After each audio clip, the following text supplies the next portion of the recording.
नमस्कार, आप देख रहे हैं न्यूज़ 12 इंडिया। उत्तराखंड की अहम खबरों के साथ हाजिर हूं मैं शिल्पा। तो प्रवासियों को लेकर उत्तराखंड के मुख्यमंत्री त्रिवेंद्र सिंह रावत ने बयान दिया है। उन्होंने बोला है कि राशन की व्यवस्था के लिए कार्य योजना तैयार की गई है। जिनके पास कोई कार्ड नहीं है उन्हें भी राशन प्रोवाइड कराया जाएगा। आत्मनिर्भर भारत योजना के तहत 5 किलो चावल और 1 किलो दाल देने की बात उनकी तरफ से कही गई। मुख्यमंत्री त्रिवेंद्र सिंह रावत के निर्देश के बाद उत्तराखंड लौटे प्रवासियों के लिए अब राशन की व्यवस्था की जा रही है और इसके मद्देनजर कार्य योजना भी तैयार कर ली गई है। ऐसे लोग जिनके पास किसी भी राज्य का राष्ट्रीय खाद्य सुरक्षा योजना का कार्ड है, उनको वन नेशन वन कार्ड योजना के अंतर्गत सफेद और गुलाबी कार्ड की भांति लाभ दिया जाएगा। लेकिन ऐसे लोग जिनके पास किसी तरह का कोई कार्ड मौजूद ही नहीं है, उन्हें भी आत्मनिर्भर भारत योजना के तहत प्रति यूनिट 5 किलो चावल और 1 किलो दाल निःशुल्क लाभ दिया जाएगा। जिलाधिकारियों और जिला आपूर्ति अधिकारियों को वापस आए प्रवासियों और उनके कार्ड संबंधित विवरण संकलित करने के आवश्यक दिशा निर्देश जारी कर दिए गए हैं। साथ ही इस मसले पर तेजी के साथ कार्रवाई करने की बात भी कही गई है, ताकि कहीं भी कोई भी व्यक्ति भूखे ना सोने पाए।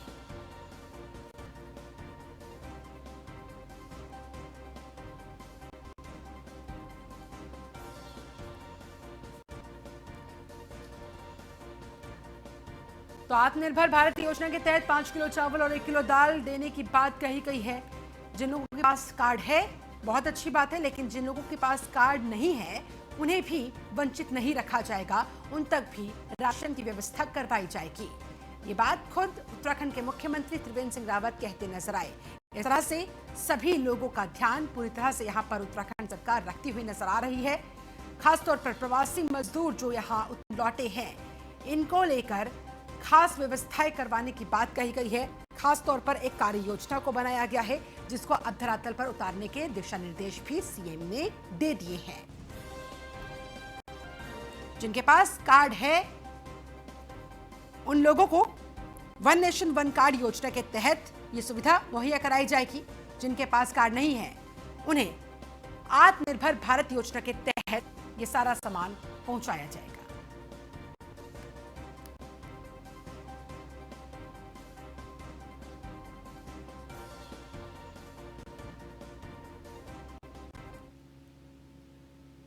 उत्तराखंड के मुख्यमंत्री त्रिवेंद्र सिंह रावत ने आज प्रातः अपने आवास पर सूर्य नमस्कार भी किया। लॉकडाउन के दृष्टिगत राष्ट्रीय स्वयंसेवक द्वारा आज स्वयंसेवकों को घर पर ही सूर्य नमस्कार करने के आह्वान पर यह सूर्य नमस्कार उनकी तरफ से किया गया और वैश्विक महामारी कोरोना को हराने का संकल्प लिया गया। उसी से जुड़ी ये तस्वीर आपके सामने। मुख्यमंत्री जी ने इस दौरान कहा कि सूर्यदेव हमें इस महामारी से लड़ने की शक्ति प्रदान करे।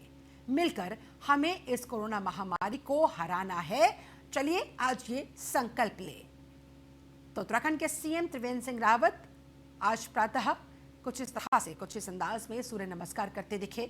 सूर्य भगवान से प्रार्थना करते दिखे कि कोरोना महामारी से लड़ने के लिए सूर्यदेव हमें शक्ति दे।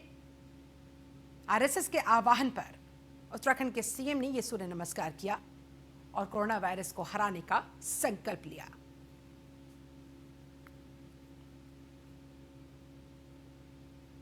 और अब खबर देहरादून से। ग्राम प्रधानों को 10-10 हजार रुपए देने का आदेश दिया गया है। राज्य सरकार ने ग्राम प्रधानों को यह आदेश दिया है।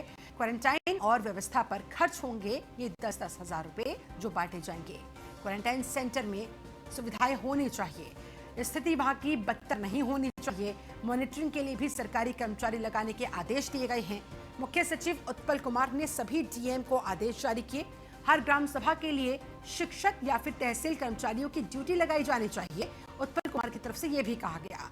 राज्य सरकार ने दरअसल 4 मई को यह जिम्मेदारी ग्राम प्रधानों को सौंपी थी और अब इस जिम्मेदारी का निर्वहन अच्छे स्तर पर भली भांति किया जा सके, इसके मद्देनजर जो भी कमी पेशी है उसको लेकर अब पूरा ध्यान रखा जा रहा है। 10-10 हजार रुपए देने की बात भी कही गई है।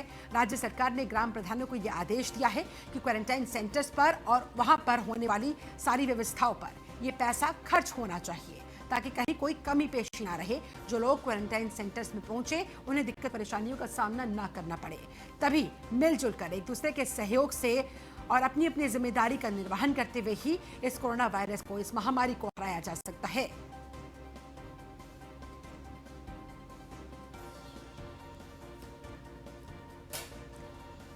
फहीम तना हमारे साथ रेजिडेंट एडिटर और ज्यादा जानकारी के साथ जुड़ गए हैं, हम रुख करते हैं। फहीम, राज्य सरकार ने जिस तरह के निर्देश तमाम ग्राम प्रधानों को दिए हैं, 10-10 हजार रुपए देने की बात भी कही है, धरातल पर फिलहाल कितनी तेजी इन तमाम कामों में नजर आ रही है? क्वारंटाइन सेंटर जो वहां पर बनाए गए हैं, किस तरह की व्यवस्थाएं वहां पर नजर आ रही है, और आगे इस मदद के बाद ये व्यवस्था कितनी और अधिक दुरुस्त हो पाएगी?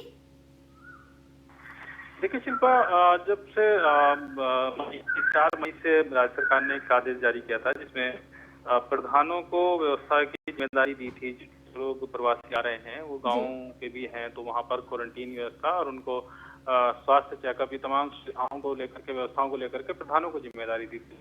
उसमें एक बड़ी दिक्कत ये आ रही थी कि हर गांव में क्वारंटीन सेंटर बनाने के लिए व्यवस्था नहीं थी, नंबर एक बात। और दूसरा ये कि अगर उनके खाने खर्चे की बात है प्रवासियों के, तो वो कैसे होगी, क्योंकि इतना बजट प्रधान पर अपने आप से नहीं है। तो इसको लेकर के मांग की गई थी सरकार से, और ये कैबिनेट में भी इस बात को लेकर के चर्चा की थी मंत्रियों ने अनौपचारिक रूप से। तो लिहाजा अब ये फैसला दिया गया है 10,000। हालांकि इस 10,000 की राशि को बहुत ज्यादा नहीं माना जा रहा है, लेकिन शुरुआती व्यवस्थाओं के लिए ये राशि काफी है, क्योंकि मुख्य तौर पर जो समस्या है वो क्वारंटीन करने को लेकर के भवन इत्यादि की जगह की है दिक्कत। इसलिए इसमें टेंट के बना करके क्वारंटीन सेंटर, छोटे छोटे ब्लॉक बना करके बड़े टेंट में उसमें रखा जा सकता है। तो उसके लिहाज से काफी 10-10 हजार रुपए देने की बात तो कही जा रही है, लेकिन ये पैसा पूरी तरीके से क्वारंटाइन सेंटर्स के अंदर मौजूद व्यवस्थाओं पर ही खर्च किया जा सके, इसको लेकर किसकी जवाबदेही तय की गई है? किसे मॉनिटरिंग पर लगाया जाएगा? देखिए, इसके लिए इस आदेश में ये साथ भी दूसरा आदेश किया गया है मुख्य सचिव की तरफ से कि उसमें जो सरकारी शिक्षक हैं और संबंधित ग्राम सभा में या तहसील स्तर के जो संबंधित कर्मचारी हैं, जो सरकार के कर्मचारी हैं, उनको प्रधान के साथ कोऑर्डिनेट करने के लिए जो जिम्मेदारी दी गई है, उनकी ड्यूटी ठीक करने के लिए। तो उसमें व्यवस्थाओं की मॉनिटरिंग होगी। दूसरा, जो प्रवासी लौट रहे हैं वो क्वारंटीन और लॉकडाउन के नियमों का पालन कर रहे हैं, उसकी भी मॉनिटरिंग होगी। क्योंकि इसमें ये भी शिकायत जुड़ी हुई थी कि क्वारंटीन वाले लोग पूरी तरीके से पालन नहीं कर रहे हैं और बाहर निकल जा रहे हैं सेंटर से। तो लिहाजा इसलिए सरकारी कर्मचारी को भी इसमें जोड़ा गया है, ताकि पैसे की भी मॉनिटरिंग हो, व्यवस्थाओं की, और क्वारंटीन के नियमों का भी पालन हो, तमाम व्यवस्थाएं बनी रहेंगी। और उत्तराखंड में इस समय जो मौजूदा परिस्थितियां बनी हुई है कोरोना वायरस के संक्रमण के मद्देनजर, उसमें यह फैसला लिया जाना बहुत जरूरी हो जाता है। क्वारंटाइन सेंटर्स तो बनाए गए हैं, लेकिन वहां पर सुविधाएं उतनी ही मुकम्मल होनी चाहिए। साथ ही जो लोग क्वारंटाइन सेंटर से भाग रहे हैं, जो लोग वहां पर लोगों को बेवकूफ बनाकर वहां से निकल जा रहे हैं, चाहे वो डर के मारे हो, चाहे वो किसी भी वजह से हो, उन लोगों को भी रोका जाना बहुत जरूरी है अगर आपको इस संक्रमण की चेन को तोड़ना है। बहुत शुक्रिया आपका फहीम तना हमारे साथ जुड़ने के लिए, इस पूरी बातचीत के लिए, इस पूरी जानकारी के लिए। देखने वाली बात होगी, राज्य सरकार ने तो आदेश दे दिए हैं, ग्राम प्रधानों को कहा गया है कि क्वारंटाइन पर व्यवस्थाओं पर 10-10 हजार खर्च होने चाहिए, लेकिन कितने खर्च हो पाते हैं, व्यवस्थाएं कितनी सुधर पाती है, ये देखना अहम होगा। बढ़ते हैं आगे। पौड़ी जिला मुख्यालय में एनजीटी के नियमों का जमकर माखोल उड़ाया जा रहा है। पालिका की ओर से एमआईसी गदेरे पर एकत्रित किए गए कूड़े पर किसी अज्ञात व्यक्ति द्वारा आग लगा दी गई, जिसके बाद वहां पर धुआं हो गया। इसके धुएं से समीपवर्ती क्षेत्र के लोग खासे परेशान नजर आ रहे हैं, वो सांस भी नहीं ले पा रहे हैं। पालिका अध्यक्ष ने बताया है कि कूड़े पर आग लगाए जाने की सूचना फायर सर्विस को दे दी गई थी। पालिका इस स्थान पर सालों से शहर का कूड़ा एकत्रित करती रही है। हालांकि यहां कूड़ा एकत्रित किए जाने पर समीपवर्ती गांव के ग्रामीण और मोहल्लेवासी कई बार इस पर आपत्ति भी जता चुके थे, विरोध भी जता चुके थे, लेकिन पालिका के पास ट्रंचिंग ग्राउंड ना होने की वजह से यहीं पर मजबूरन कूड़ा फेंकना पड़ता था। नगर पालिका अध्यक्ष यशपाल बेनाम ने बताया कि पौड़ी में ट्रंचिंग ग्राउंड समस्या लंबे समय से चलती आ रही है। हालांकि अब सुप्रीम कोर्ट के आदेश के बाद फॉरेस्ट की जमीन में विशेष परिस्थितियों पर टेस्टिंग ग्राउंड बनाने की, ट्रंचिंग ग्राउंड बनाने की अनुमति उन्हें मिल गई है, जिसके लिए शासन स्तर पर काम किया जा रहा है। लेकिन जब तक वो ट्रंचिंग ग्राउंड बनकर तैयार नहीं हो जाता, तब तक कूड़ा यहीं पर डाला जाता रहेगा। और ऊपर से जहां ये कूड़ा डाला जाता रहा, वहां पर किसी अज्ञात व्यक्ति ने आग लगा दी इस कूड़े में, और इस वजह से, इसके धुएं की वजह से आसपास रहने वाले गांव के लोग सांस तक नहीं ले पा रहे हैं। उन्हें तमाम तरह की परेशानियों का सामना करना पड़ रहा है।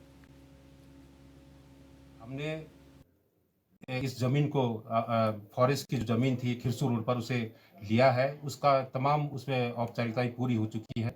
सुप्रीम कोर्ट के निर्देश अनुसार जो आपने ग्रीन ट्रिब्यूनल की बात की, उसे ग्रीन ट्रिब्यूनल के द्वारा रोका गया था, लेकिन सुप्रीम कोर्ट ने विशेष परिस्थितियों में उस पर हमें काम करने की इजाज़त दे दी है। अब ये फाइल भारत सरकार के नोडल अधिकारी द्वारा पास हो चुकी है और ये वर्तमान में सचिव सेक्रेटरी बन के पास है। तो ये 2-3 महीने जो कोरोना में रहे हैं, और इसके बाद शीघ्र ही, जो मैं आपको विश्वास दिलाता हूँ, इसके बाद शीघ्र ही हमारा जो है उस जमीन पे काम होगा। ये यहाँ पर निश्चित रूप से कूड़ा पड़ता है और उस पर किसी अज्ञात व्यक्ति ने कल आग लगाई। उसके बाद हमने तुरंत फायर ब्रिगेड को फ़ोन किया है और उसके बाद फायर ब्रिगेड ने वहाँ पर उस आग को बुझाया है। लेकिन मेरा ये सरकार से आपके माध्यम से निश्चित रूप से निवेदन है और तमाम पौड़ी के नगर वासियों से भी निवेदन है, जिस तरह की हम सॉलिड वेस्ट मैनेजमेंट के तहत जो है हर वार्ड में हमने कंपोस्ट पिट बनाना तैयार किया गया था। तो ये व्यवस्था कोरोना महामारी के कारण थोड़ा रुकी है, लेकिन फिर भी मैं आपको विश्वास दिलाता हूँ कि सेक्रेटरी से हमारी बात चल रही है, तो इसी महीने जो है। मुकेश बचेती हमारे साथ पौड़ी से संवाददाता जुड़ रहे हैं। मुकेश, किसी अज्ञात व्यक्ति के द्वारा ये जो आग लगाई गई वहां मौजूद वहां एकत्रित कूड़े के ढेर पर, उसकी वजह से जो धुआं उठ रहा है, आसपास लोगों को बहुत परेशानियों का सामना करना पड़ रहा है। फिलहाल वहां पर संबंधित अधिकारियों की तरफ से क्या कुछ किया गया है ऐसे लोगों को इनकी परेशानियों को सॉर्ट आउट करने के लिए? क्या कुछ व्यवस्थाएं वहां पर दिखाई दे रही है या फिर लोग मजबूर है इसी धुएं में सांस लेने के लिए? जी बिल्कुल, पहले तो मैं बताना चाहूंगा कि जो कूड़े की समस्या है ये पौड़ी में आज से नहीं है। कई साल हो गए कूड़े के ढेर में पौड़ी बैठा है। ऐसा कहेंगे तो कोई गलत नहीं होगा, क्योंकि लंबे समय से जो कूड़ा हटाने की बात है वो नहीं हो पा रहा है, जिसके कारण इस गधेरे में कूड़ा नगर पालिका द्वारा डाला जाता है, जिसके कारण आसपास के ग्रामीण है जो निवासी है उन्हें बहुत दिक्कतें होती हैं। अब गर्मियों का वक्त हो चुका है, गर्मियों में जो बीमारियां हैं वो ज्यादा फैलने का डर रहता है गंदगी की वजह से। इस वजह से भी लोग काफी परेशान है। जिलाधिकारी से हमारी बात हुई, जिलाधिकारी ने साफ निर्देशित नगर पालिका को किया है कि जल्द से जल्द इस कूड़े का निस्तारण करें, किसी जो आबादी वाले क्षेत्र है उससे बाहर इसका निस्तारण करें। अगर नहीं करते हैं तो कार्रवाई जरूर की जाएगी। जी फिलहाल स्थिति क्या बनी हुई है? क्या अभी भी धुएं का गुबार कुछ इसी तरह का है या फिर जिस तरीके से आग को बुझाने के लिए वहां पर कोशिश की गई थी उसके बाद स्थिति काफी हद तक नियंत्रण में ले ली गई है? स्थिति क्या बनी हुई है? अभी की बात करूं तो जो आग का गुबार है वो अभी कायम है। हालांकि जो फायर ब्रिगेड की गाड़ी है वहां पे उसको बुझाने में निरंतर लगी हुई है, क्योंकि बहुत ज्यादा कूड़ा वहां पे है और संभवतः किसी व्यक्ति ने भी आग लगाई है। ये पेट्रोल या डीजल का प्रयोग करके आग लगाई है, जिसे काबू पाने में काफी किसी और शख्स उस अज्ञात व्यक्ति को नहीं देखा? किसी को कुछ डाउट हुआ हो, कोई व्यक्ति केन लेकर या फिर कोई ऐसा सामान लेकर वहां पर पहुंचा हो जिसमें पेट्रोल या डीजल भरा जा सके, जिसके द्वारा उसने आग लगाई हो? या किसी भी व्यक्ति ने, किसी भी शख्स ने वहां पर उसे नहीं देखा? जो आशंका लगाई जा रही, जो स्थानीय लोग हैं उनका कहना है कि रात के अंधेरे में ये काम किया गया है, जिससे व्यक्ति की पहचान नहीं हो पाई है। मगर संभवतः ये जरूर है कि पेट्रोल डीजल का प्रयोग करके ये आग लगाई गई है, जिससे अभी इतने बड़े पैमाने पर ये आग लगी। चलिए ठीक है, बहुत शुक्रिया आपका मुकेश बचेती इस तस्वीर के लिए, इस पूरी जानकारी के लिए।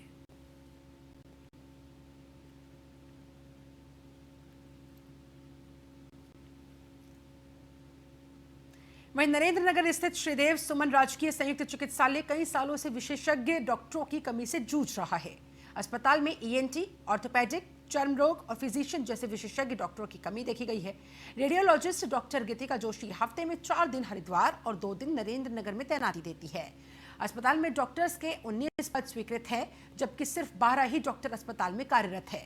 60 शैय्याओं के इस अस्पताल में विशेषज्ञ डॉक्टरों की कमी होने की वजह से यहां पर मरीजों को खासी दिक्कतों का सामना करना पड़ता है और इस वजह से मरीज इलाज के लिए ऋषिकेश और देहरादून का रुख करने को मजबूर है।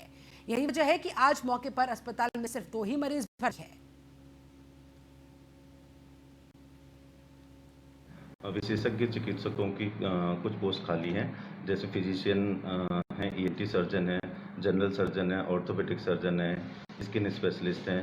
तो ये इसमें विशेषज्ञ हमारे चिकित्सालय में नहीं है। इस वजह से रोगियों के परीक्षण में कभी दिक्कत होती है। हाँ, इस संबंध में हमने महानिदेशालय से मांग की गई है।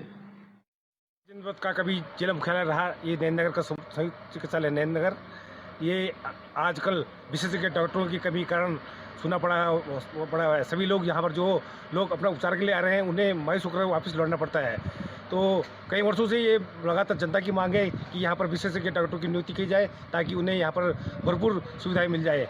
अगर जनता का कहना है कि अगर यहाँ पर यथाशीघ्र इन विशेषज्ञ डॉक्टरों की नियुक्ति नहीं की गई तो हम जन आंदोलन करने को बाध्य होंगे। जनपद का कभी जिला मुख्यालय रहा ये नरेंद्रनगर का संयुक्त चिकित्सालय। राजकीय सुमन चिकित्सालय नरेंद्रनगर टिहरी जिले का दूसरा सबसे बड़ा अस्पताल है। ये अस्पताल 60 शैय्याओं का अस्पताल है, लेकिन इस अस्पताल में विशेषज्ञ डॉक्टरों की निरंतर वर्षों से कमी बनी हुई है।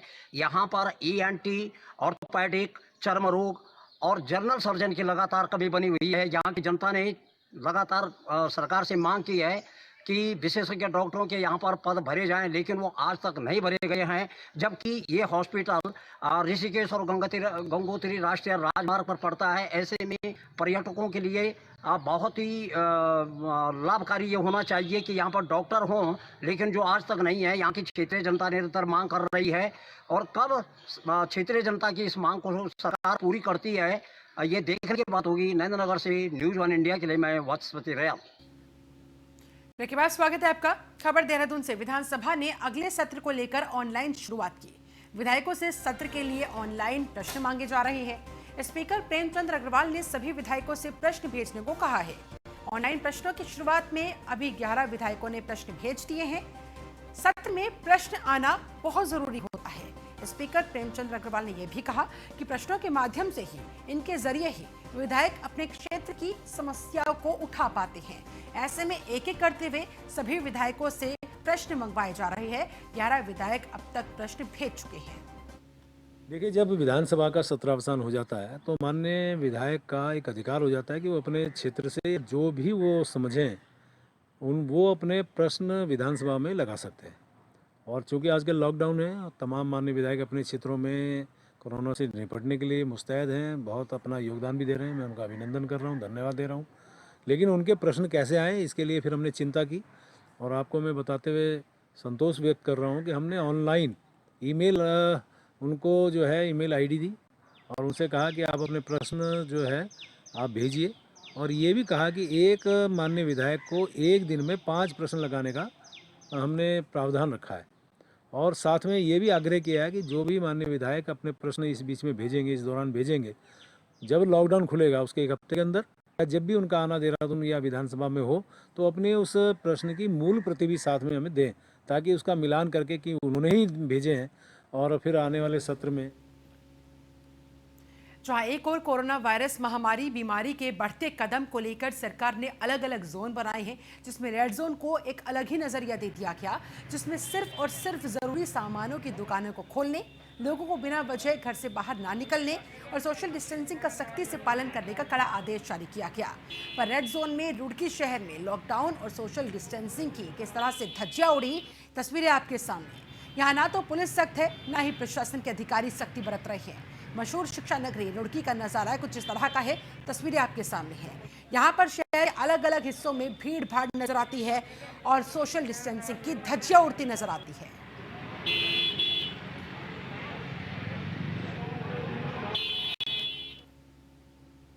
उधर काशीपुर में एक व्यापारी का संदिग्ध परिस्थितियों में शव बरामद हुआ है और शव मिलने से पूरे क्षेत्र में वहां हड़कंप मच गया। घटना की सूचना पुलिस को दी गई। पुलिस सूचना मिलने के बाद मौके पर पहुंची, शव को अपने कब्जे में लिया, पोस्टमार्टम के लिए भिजवा दिया गया। पुलिस को शव के पास से एक सुसाइड नोट भी बरामद हुआ है। बता दें आपको कि बीते शुक्रवार देर से आए पुलिस को सूचना मिली देर शाम कि रामनगर रोड पर एक व्यक्ति का शव सड़क किनारे पड़ा हुआ है। सूचना मिलने के बाद पुलिस मौके पर पहुंची। फिलहाल पुलिस मामले में जांच की बात कह रही है। देखिए, थोड़ी देर पहले काशीपुर पुलिस को सूचना मिली थी कि ये प्रतापपुर क्षेत्र में देखिए महेश चंद माछीवाल जो कि चामुंडा विहार के रहने वाले हैं, इनकी डेड बॉडी मिली है। तो सूचना पे पुलिस मौके पर पहुंची और छानबीन करी जा रही है। प्रथम दृष्टि सुसाइड लग रहा है, थोड़ा बॉडी का रंग नीला पड़ा हुआ है। इसमें अग्रिम कार्रवाई जो है पोस्टमार्टम करवाने के बाद करें। वहीं रुड़की के कोतवाल आलमपुर गांव में पुरानी रंजिश लेकर जमकर फायरिंग हुई। धारदार हथियार चलाए गए।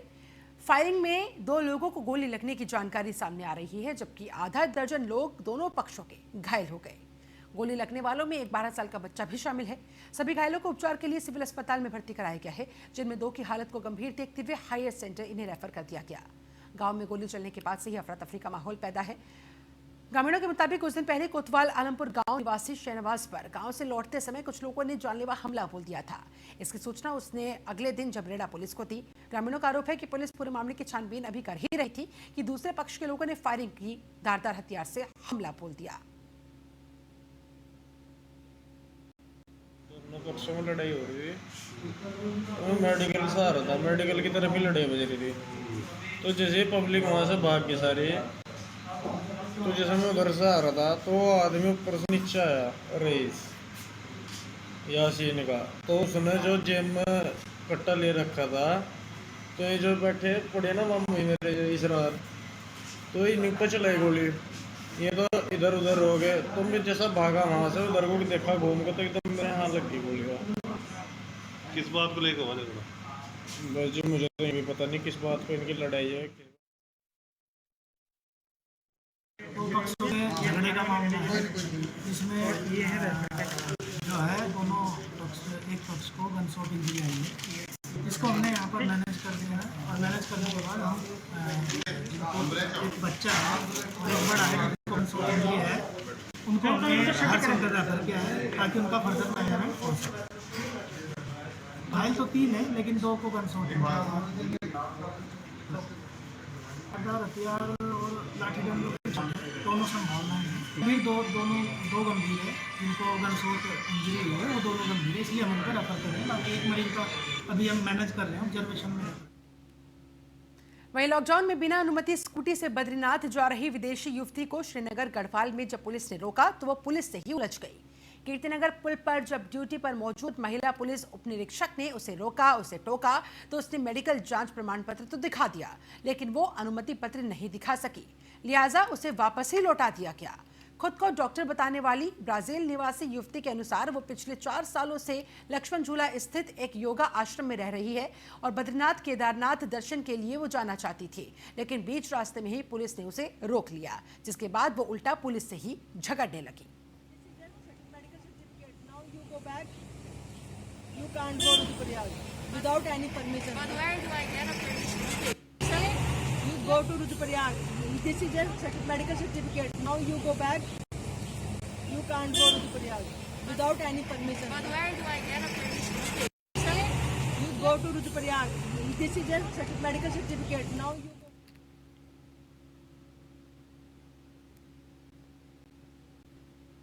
वहीं कोटद्वार में लगातार सड़कों पर खनन के ओवरलोड डंपर दौड़ते हुए नजर आ रहे हैं। ओवरलोड डंपरों पर प्रशासन की दरियादिली आम जनता को मौत के मुंह में धकेलती दिखती है।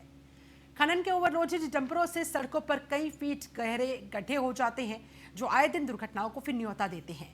सड़कों की मरम्मत के लिए विभाग को चेताने के लिए लोगों ने एक नया फॉर्मूला वहां पर निकाला है, जिसमें आज भाबर क्षेत्र के पार्षद ने स्थानीय युवाओं के साथ मिलकर मोटा ढाक चौराहे पर सड़क पर पड़े हुए गड्ढे में वृक्षारोपण कर दिया।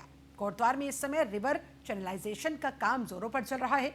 नदियों से डंपर ओवरलोड आरबीएम लेकर सड़कों से गुजरते नजर आते हैं, जिससे सड़कों पर गहरे गहरे गड्ढे पड़ जाते हैं। ऐसे में इन गड्ढों की तरफ प्रशासन के संबंधित अधिकारियों का ध्यान खींचने के लिए इन गड्ढों में अब पौधारोपण किया जा रहा है। ओवरलोड डंप पड़ते हैं, उनके विरोध प्रदर्शन किया गया था, उनको रोका गया था।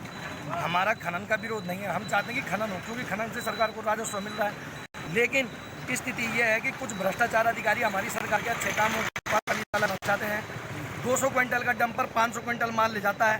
पीडब्ल्यूडी को 10 बार हमने लिख के दे दिया है कि हमारी स्थिति यह है सड़कों की, कोटद्वार से लेके BL से लेके आप लालडांग मार्ग जो हमारा